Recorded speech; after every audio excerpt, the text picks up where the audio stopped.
August দেশ স্বাধীন হয়েছে, সেদিন সবাই খুব আনন্দ নিয়ে গণভবনের দিকে রওনা দিয়েছে। সবাই খুব উচ্ছ্বাস করছিল, সবাই লাইভে আসছিল। আমার ফেসবুক ফ্রেন্ডের যারা অনেককে দেখছিলাম সবাই লাইভে চলে আসছে, খুব উচ্ছ্বাস নিয়ে গণভবনের দিকে রওনা দিচ্ছে। কিন্তু আমি খুব আতঙ্কিত ছিলাম, কারণ আমার ভাই ততক্ষণে পোস্ট করেছে ফেসবুকে। ওর শেষ পোস্ট ছিল যে আশুলিয়ার থানা পুলিশ আত্মসমর্পণের, দেশ স্বাধীন হওয়ার পরেও আশুলিয়া থানা পুলিশ আত্মসমর্পণের ঘোষণা দিয়ে গুলি করেছে।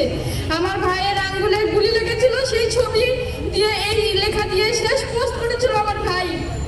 সেই পোস্ট দেখার পর থেকে আমি, এর আগে ওর সাথে আমার 2বার কথা হয়েছিল, 5 তারিখে মোট 3বার কথা হয়েছে। একবার কথা হয়েছে তখনও দৌড়াদৌড়ি করে আমার সাথে কথা বলতেছে। আমি বললাম যে তুই কোথায় আছিস, বলে আমি রাস্তায়, কারণ আমি জানি আমার ভাই আন্দোলনে যেত। আমার ভাই মানারা ইন্টারন্যাশনাল ইউনিভার্সিটিতে EEE 3য় বর্ষের স্টুডেন্ট ছিল। আমার ভাই খুবই মেধাবী ছিল। আমার ভাইকে ওর ভার্সিটির ওর ডিপার্টমেন্টের টিচার আইনস্টাইন নাম দিয়েছিল। আমার ভাই এত মেধাবী ছিল। আমার ভাই পাশাপাশি একটা সার্ভিসিং সেন্টার খুলেছিল আশুলিয়াতে। ও নিজে ওখানে থেকে নিজের পার্ট টাইম জব করে এবং নিজের সার্ভিসিং সেন্টারে টাকা দিয়ে নিজের পড়াশোনা নিজে চালাতো। তো আমার ভাই আশুলিয়ায় আশেপাশে যে স্পটগুলোতে আন্দোলন হতো সেখানেই অংশগ্রহণ করতো। 4 তারিখে ও সারাদিন জাহাঙ্গীরনগর ইউনিভার্সিটিতে আন্দোলনে অংশগ্রহণ করেছে। রাতে ওর সাথে আমার দীর্ঘ সময় কথা হয়েছে। তারপর ওকে আমি বারবার বলেছিলাম সাবধানভাবে আন্দোলনে যেহেতু অংশগ্রহণ করছে, ও যেন নিজের সেফটিটা মেনটেন করে চলে। তারপর 5 তারিখে ওর সাথে আমার যখন কারফিউ দিল নতুন করে, তখন আমার ভিতরে খুব আতঙ্ক কাজ করছিল যে আবার যেহেতু কারফিউ দিয়েছে, হয়তো আবার ইন্টারনেট বন্ধ করে আবার হত্যাযজ্ঞ চালাবে, যেভাবে 18 জুলাই চালিয়েছিল। সেই আতঙ্ক থেকে 5 তারিখ, আমার 4 তারিখ সারা রাত আমার ভালোভাবে ঘুম হয়নি। 5 তারিখে ঘুম ভাঙার পর থেকেই আমার খুব অস্থির লাগছিল। আমি 5 তারিখে বারবার আমার ভাইকে ফোন দিচ্ছিলাম, ফোন রিসিভ করতেছিল না। আর পরবর্তীতে আমি জানতে পারলাম যে আশুলিয়াতে সকাল 9টা থেকেই গোলাগুলি শুরু হয়েছে। আশুলিয়ার থানা পুলিশ, স্থানীয় যে আওয়ামী লীগ, ছাত্রলীগ, স্বেচ্ছাসেবক লীগের যারা ছিল, সবাই মিলে এই বাইপেলকে ছাত্রদের দখলে যেন না যেতে পারে, বাইপেল ছাত্ররা যেন আন্দোলনে একত্রিত না হতে পারে, সেই জন্য এই পুলিশ সহ আওয়ামী লীগের সকলেই এই গোলাগুলি শুরু করে দিয়েছে সকাল 9টা থেকেই। আমার সাথে যখন কথা হয় আমার ভাইয়ের, তখন জানালো যে ও রাস্তায়। আমি বললাম লোকেশন কোথায়, বললো বাইপেলে। আমি বললাম পরিস্থিতি কি, বলে গোলাগুলি হচ্ছে। আমি বললাম একটু সরে যা তুই, বলে ভাগ্যে যা আছে তাই হবে। আমার ভাই এই স্বৈরাচারের বিরুদ্ধে আন্দোলন করে ওকে পদত্যাগ করা এবং এই দেশকে মুক্ত করা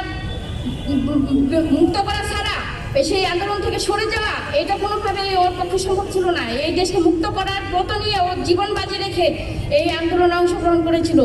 সর্বশেষ আমার ভাই যখন স্ট্যাটাস দেয়, তারপরে অনেকবার ফোন দিই, সর্বশেষ আমার ভাই 4টা 13-তে আমার ফোন রিসিভ করেছে।